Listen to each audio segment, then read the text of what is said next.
right, great. Thanks for coming out, guys. My name is Ezra Goldman. I'm the co-founder and CEO of Upshift. I've been in the shared mobility space for about 23 years since co-founding a dockless bike share on my college campus in 1999. I worked on a shared folding electric scooter at the MIT Media Lab in 2006, where I was doing my urban planning master's. And now I'm going to tell you about what we're building at Upshift.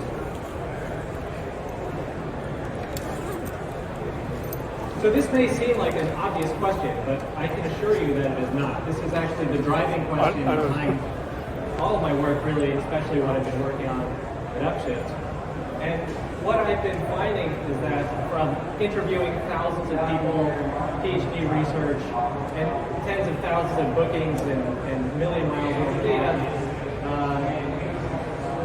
there's basically all the companies out there will tell you that they're trying to replace car ownership. But here we are, we're 2 decades into the shared mobility revolution, and it's still impossible to find a parking spot in any city, and congestion is a nightmare. So what's going on? Well, people don't buy a car for use value. They buy it for option value. So when you drive your car anywhere, you don't pay a cent, you don't pay anything. It's a free trip. But what you're paying for is the peace of mind that you have a car at your disposal when you need it. And that's not the way any of these business models work right now. You get on, I rode an e-shared bike over here this morning, I paid 23 cents a minute. While I was adjusting the seat, I was like, oh my gosh, it's 23 cents for me to adjust the seat. So that's completely different from when I get in my car. Now people pay a lot for that peace of mind. They're paying over $10,000 a year for a car that mostly just sits there. And you probably heard the stat of 95% of the time cars are just sitting. Well, that's an actively driven car. I'm not even talking about those daily driver cars. In cities, that's actually only 30% of all cars. 70% of people are driving only a few days a week or less. And they're still paying for $900 a month for this car that's mostly just sitting there.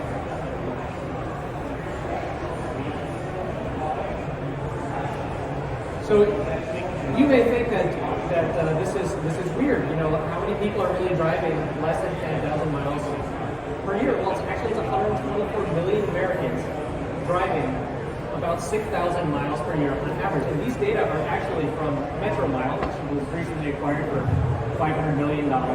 It's not a tiny little company. And their data showed that people were driving 3,000 to 7,000 miles per year in cities across the country on their platform. And this has actually gone down post-pandemic. So I was looking at their data from March, and actually it was more like 5,000 miles per year. Now, this is not a lot of driving, and this is,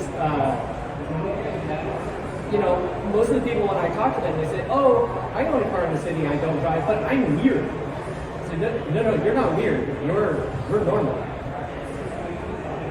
In fact, half of all cars in cities are only driven less than 7 days per month, based on the data that we've seen from how much people drive our cars. But I can assure you, those cars are thought about 7 days a week. They're thought about every day. You're worried about break-ins and theft and parking tickets and maintenance and insurance and the car payment and all kinds of things. And what's crazy is that even though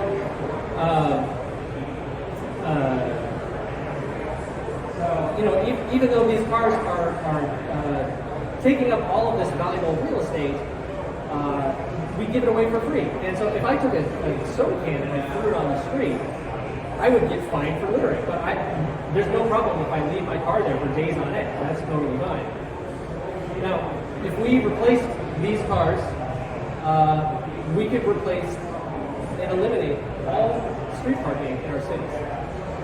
And you can turn that into lanes for micro-mobility, for bike share, for ride share, for transit, for ride share pickup and drop off, for public park list to have a coffee with your friends and neighbors, for unhoused people to have temporary housing, for just plant a tree there. I mean, literally anything would be better than a car that just sits there all the time. So what Upshift does is we offer people the peace of mind of having a car at your disposal when you need it, without all the hassles and headaches that go along with owning a car. So So whenever you need a car, it arrives at your doorstep. All your personalized settings are preset, just like you had it the week before. And you just open up the car when you're located, unlock it, and drive it with an app. You just push the start button and drive away. You don't have to think about anything except where you're going that day. And you need to get it with your accessories, dog covers, surfboard rack, so that it's really like it's your car in your pocket and everywhere you go. Business models, since we're talking about business models today, is something that we've iterated on for many years now. And what we have come to find is that this model is really targeting exactly that demographic that I was speaking about earlier. So our members are driving about as many miles per year as the people who we saw in that metro mile data earlier. And essentially the way it works is you get 4, 8, or 12 days of drive time every month. If you don't use it all, it rolls over. If you need additional days, you pay a flat day rate. This may sound kind of expensive, but it's not. It's about 50 to 75% less than you would pay if you own your own car outright. Now, people are probably looking at you like, that's crazy, what are you talking about? Well, you've got your car payment, you've got insurance, you've got parking costs if you're in a city, your maintenance and depreciation. All of that adds up to $900 a month according to AAA. And that's not including $350 a month for a parking spot in San Francisco. So a lot of times people's parking costs are even more than their base plan. So now in terms of differentiation, well, it doesn't come with all the hassles of like going in and buying a car, or selling a car, or negotiating, like getting locked into 3 or 5 or 7 year terms when you're not even sure what your life is going to look like in 3 to 6 months. You can upgrade or downgrade, cancel, pause anytime. It's extremely flexible. Your costs, as I mentioned, are much lower. It includes everything, and that's including we clean it, we gas it, we take it in for service, we take it in for repairs, we handle insurance claims, we do everything for you. We even park it when you're not using it. We take care of all the hassles. So you don't do anything, you just drive it when you do. The fleet is all hybrid right now. It's all Prius and RAV4 hybrid. We're looking at adding an electric vehicle to the platform now. And that really solves a number of issues that people have in cities right now, which is range anxiety, right? Like I live in an apartment and charging infrastructure. If I live in an apartment, I don't have anywhere to charge. I can't convince the landlord to put in charging, and I might not even have a garage. And then if I want to go to the mountains once in a while, or go to the beach, or go somewhere far away, I don't have to worry about where I'm going to charge it on my road trip. So just take a hybrid SUV and don't worry about it. So it really solves all those things. And then from a car maker standpoint, it's extended real-world test drives. You get butts and seats. You get to actually use this on a day-to-day basis for months and years at a time. So it's not just a 10-minute ride around the block. You get to really see how this fits in your lifestyle. And you might think, oh gosh, this must be some like 1% solution for like elite executives. Well, no, actually our top account is a 58-year-old school teacher couple. They've been using this they sold their old Prius. They've been using Upshift now for almost 4 years. And they use it about twice a week to do, spoiler alert, really boring stuff. They go to work, they run errands, they pick up their kid from school, they go visit family once a year in LA. We're up in San Francisco, so that's a road trip for them.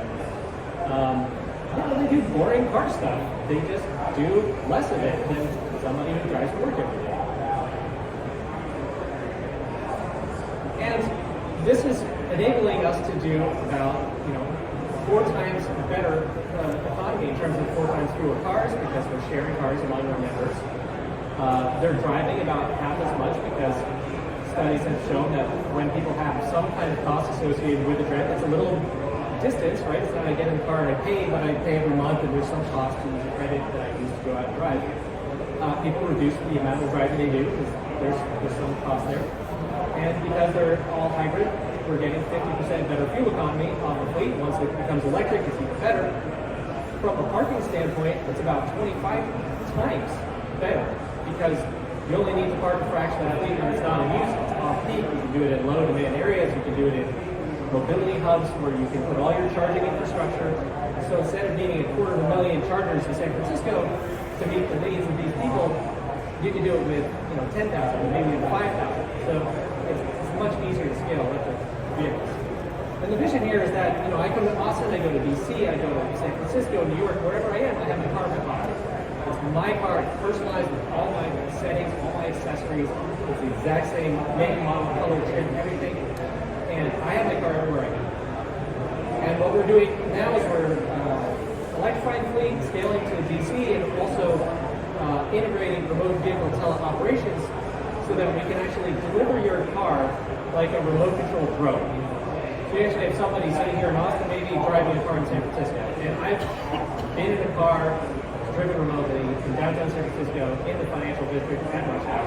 The technology is here right now. We've already cleared all the regulatory hurdles. So this is something we can roll out right now. It's not some distant high-impact future. So scan the QR code. That'll go take you to our website where you can learn more at upshiftcars.com.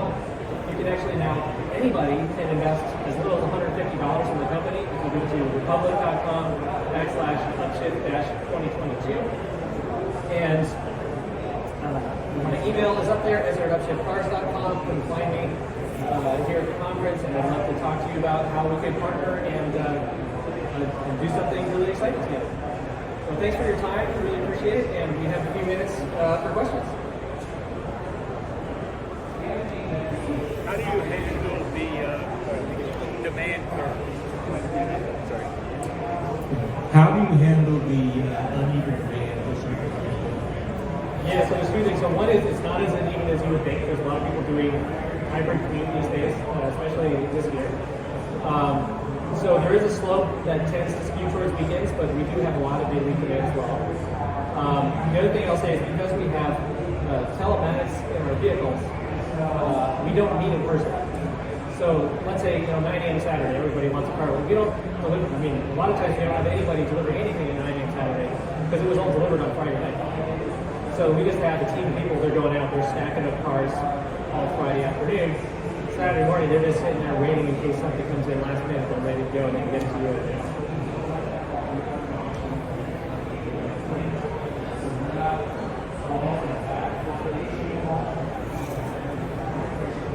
Any other questions?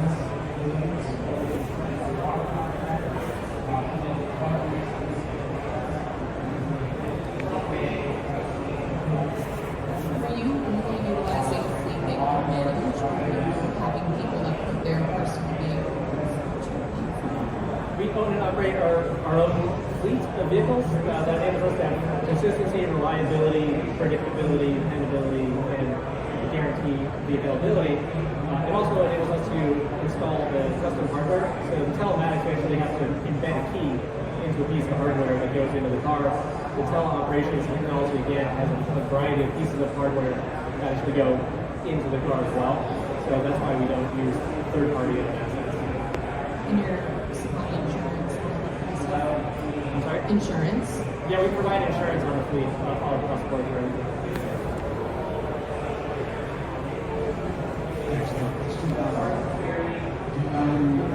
Provide personalized insurance. We've been watching your customer go for 4 years. You know how they want it.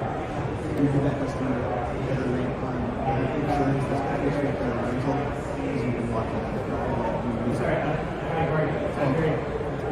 Sorry, I'm wondering about the opportunity to use the data you collect from your vehicles to personalize the insurance rate you offer packaged with the vehicle. If somebody, they're a safe driver, you can give them a discount.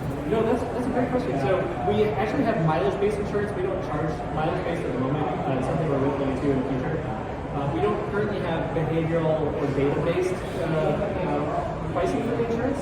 However, we're incorporating a new telematics system that will actually have driver behavior as well. So heavy braking, accelerating, a lot of things that you've heard in the prior conversation, hard turning, etc. And we would actually be able to push those data back to our insurance provider to get better rates.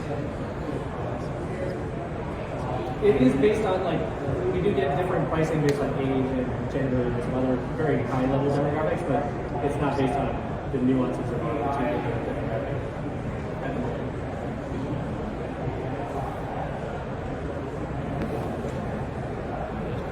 There's a question. Thank you. I had a question. question about just your operations. It sounds like it's very labor intensive to deliver these vehicles. So I was wondering if you could share a little insights on like, what does it take operationally for you guys to be able to pull this off and deliver these vehicles on time? Yeah, great question. So the question is around operations. So we deliver in about a 10 square mile radius in the core part of San Francisco, which is obviously very high density. Our average delivery is less than 2 miles, about a mile and a half. And we deliver with essentially bicycle couriers. So we hold the seats down, throw a bike in the back, drive a mile and a half, pull the bike out, go off to the next spot. So it takes us about 45 minutes to deliver the car, about an hour for flipping it, so picking up from one member, gas it, clean it, bring it to another member. That takes about an hour. So about 30 to 45 minutes really to do a task, which means that we can effectively bring somebody's car in an hour or less. And I should say we don't do gig work. So we have full-time employees that have been with us for months. One case has been with us for 5 years now, and they really know what they're doing, and they knock it out really fast and really effectively, and not constantly just trying to figure out a path. Like they just know what they're doing. So it makes it a lot more streamlined and a lot more efficient.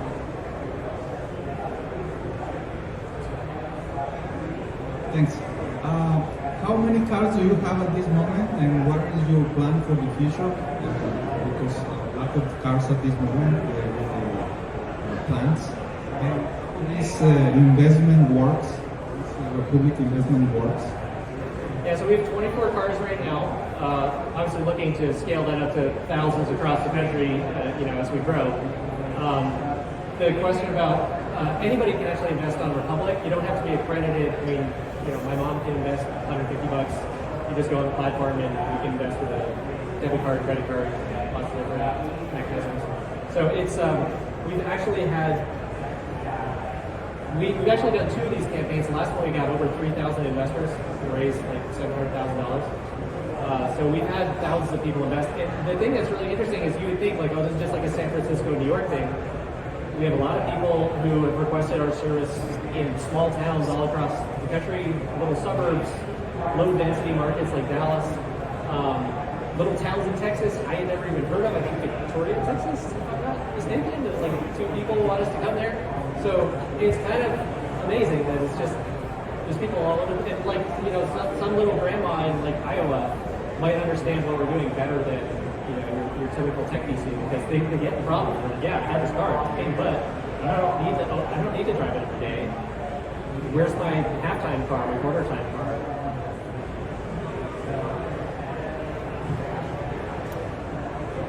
My question is whether there were specifics you could share beyond San Francisco, DC, in terms of the cities and the rollout.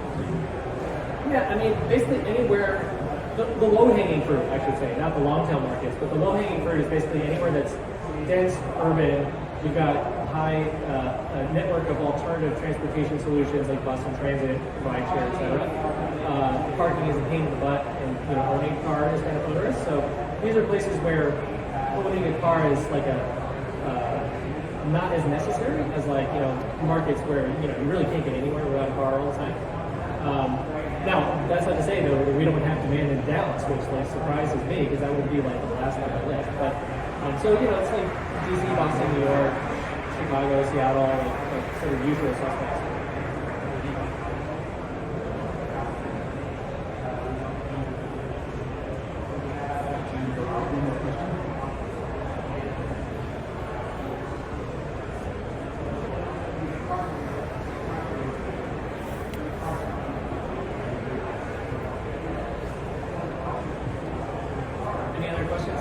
Thanks so much for the time. Do come find me. I'll be at the conference, and we got my email there. You can find me on the app as well. So looking forward to talking to you and seeing what we can do together.